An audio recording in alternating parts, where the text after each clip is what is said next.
Бишкектин Ленин райондук соту 2 баласы менен 6-кабаттан кулаган келиндин күйөөсүн 4-июнга чейин камакка алды. Бул тууралуу Бишкек шаардык соту 7-апрелде кабарлады.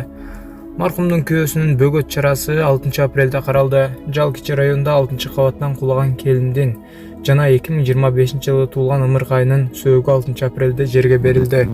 Каргаша 4-апрелдин кечинде болгон 27 жаштагы келин 2025-жылы жана 2021-жылы туулган 2 баласы менен кулаган. Урматтуу көрүүчүлөр, бул маалыматты уккандан кийин жүрөгүм шуудей түштү. Эми бул боюнча калыс сөзүбүздү айта турган болсок, азыркы ушундай убакта мына бул 2025-жылы, 2026-жылы ушул дайыма ушундай жыл сайын ушундай бир оор жаңылыктар чыгып жатат интернет тармагына. Бул боюнча калыс бир чечим керек деп ойлоймун. Кээ биринде ошол аялдар тарабынан кетип калган учурлар дагы болот экен. Кээ бирки учурда күйөө тарабынан дагы кеткен учурлар болот экен. Ошону калыс карап, эки тарапты тең бирдей карап, чечим чыгарып, мына укук коргоо органдары бир келишимге келтирип берсе жакшы болмок. Азыркы учурда бул маалыматка карай турган болсок, ошол терезеден түшүп кеткен деп атышат. Маркумдардын жайы жанатта болсун. Абдан оор мындай абалды эч ким башына салбасын Кудайым. Бирок бул боюнча ал жерде күйөөсү таштаган эмес. Бул боюнча тыкыр иликтөө керек. Кандай жашашкан, кимде айып болгон, же болбосо мындай божомолдор дагы кетип атат эми. Баягы бала терезеден ойноп жаш бала да таштаганда артынан өзүн таштап берген деген дагы божомолдор кетип атат. Эми бул боюнча укук коргоо органдары чындыгын далилдешет. Анан кээ бир учурда, мынакей видеодо көрүп атасыздар, көпчүлүк учурда аялдар тарабынан дагы эркектерге болгон мындай сыйсыз мамилелер дагы күч алып жатканын көрөбүз. Жакында эле видеолор жарыяланган. Ошол эркекти аял болсо уруп жаткан, эркек болсо ага кол көтөрбөстөн сыртка чыгып баратканда камерага түшүрүп алган видеолор камерага ошол тарап жаткан учурлар болду. Аны карабастан эле кээде аялдар ошол мисалы ушинтип видеого тартып туруп, кээ бирде ошол эркеги мындайча айтканда үй бүлөдө казан аяк кагышпайт демекчи, илгертен ата бабаларыбыз эле мындай уруш талашып эле келишкен, тынч эле жашап келишкен. Азыркы учурда ушундай интернет тармагына чыгарып беришип эле кичине тревога кылып, ушундай бир резонанс жаратып, коомчулукка көрсөтүп, анан жанагы суракка чакыртылып, ал жактан дагы ошондой сурак беришип, ушундай бир чоң эле бир тема, трагедия болуп кетип атат да. Ушунчага жеткирбестен эле, эгерде менин калыс сөзүм ушундай видеого тартып, жаманаттык кылып, бирөөнү багындай эме кылбастан эле, эгер жакпайбы, дальше жашооңуздар болбойбу, анда сөзсүз түрдө мындай көзүңүз жетпейби мындан аркы жашоого, анда тынч эле ажырашып кетүү жакшы негизи. Бул Куранда дагы келет, эгерде ошол эки тарап мындайча айтканда келишпесе, эки тарапта тең ушундай түшүнбөөчүлүктөр көп болсо, аягы сөзсүз өлүм менен бүткөндөн көрө ушинтип эле ажырашып кеткен туура деп ойлоймун. Сиздер дагы өз пикириңиздерди комментарийге жазып калтырыңыздар. Бирок ушул маселе өтө бир чоң бир талкууга калып атат азыркы учурда. Качан көрсөң эсте ушул мен өзүм көргөн нерселерден айтып берейин.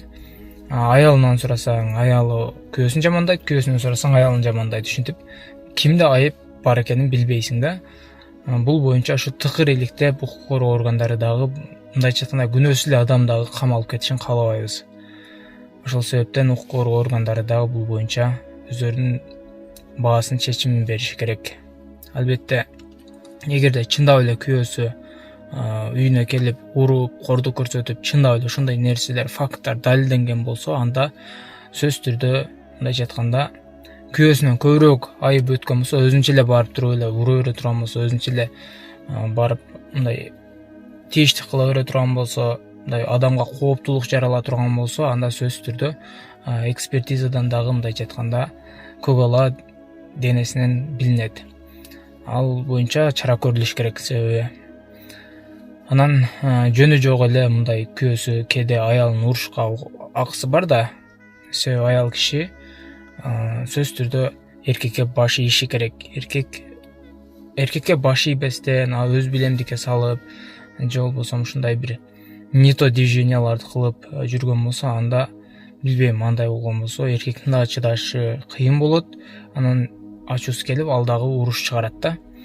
Бирок менин айтуум боюнча ушул эгерде түшүнбөөчүлүк мындайча айтканда өтө бир курчуп кете турган болсо, өтө бир кооптуу абалга жарала турган болсо, анда сөзсүз түрдө ажырашуу керек деп ойлоймун. Тынч эле үйүнө жеткирип берип коюш керек. Аны жашап жүрүш кыйын, эми балдардын өзүнүн ырыскысы болот дегендей, балдарга да кооптулук жаратпаш керек деп ойлоймун.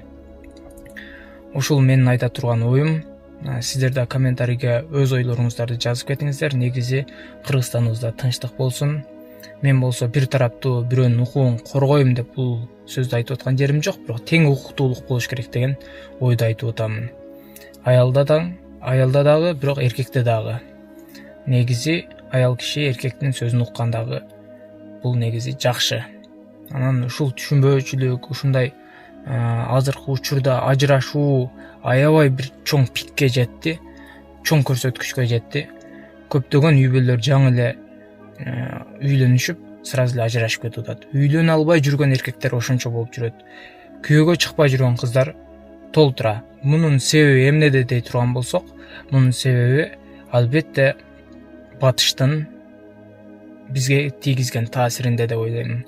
Себеби интернет тармагындагы ошол тийгизген таасири деп ойлоймун. Аял киши ошол нерсени көрүп, мындай бактылуулук көрүп, сен бактылуу кыла албайсың, андай мындай деген сөздөрдү айтып, эркектин жинине тийиши мүмкүн. Ошентип ортодо риск чыгып туруп, уруш башталат. Ошонун айынан дагы ажырашуу эмнеге көп болуп жатат деген себеби, мындайча айтканда, азыркы коомдо, азыркы заманда көбөйдү. Себеби азыр баардык нерсе ачык болуп калды. Мурда эмнеге ажырашуу андай аз болгон, тынч эле жашай беришкен. Анда мурдагы жашоодо чоң аталар аз жакшы билсе керек, көпчүлүк улуу муундагы адамдар. Ал убакта ошол адамдар эстүү болушкан, тарбияны өтө катуу жакшы алышкан. Келинге, ушул кызга үйүнө барып, ошол бирөөгө турмушка чыкканга чекти үйдө даярдап коюшкан да, чоң ата чоң энелерчи, эмне кылыш керек, күйөөгө баш ийиш керектигин. Жана ал маалда интернет тармагы да анча болгон эмес. Ошол себептен тынч жашоо, бактылуу, ширин жашоо аябай сонун болгон. Негизи айта берсең, бул ажырашуунун себептери аябай көп. Азыр биздин көзүбүзгө көрүнүп эле турат. Уруш дагы эмнеден келип чыгып атат? Бул албетте азыркы коомдогу ушул батыштын тийгизген таасири. Ошон үчүн кыздарыңыздарды жакшы тарбия берип, жакшы жол көрсөтпөсөңүздөр, мурдагы коомдогу тарбия көргөн адамдар ошол айылда болушат. Айылда болгон кызына шаарга жибергенден кийин, ал ошол кыз айылда жакшы эле жүргөн, бирок шаарга келгенден кийин шаардын сферасын көрүп туруп, бактылуулук ушул жакта экен деп алданып калышат дагы. Мына ушундан жашоо бузулуп жатат деп толук айта аламын. Себеби бул жака келгенден кийин жаманы дагы бар, жакшысы дагы бар. Мындайча айтканда сфера чөйрө бузат.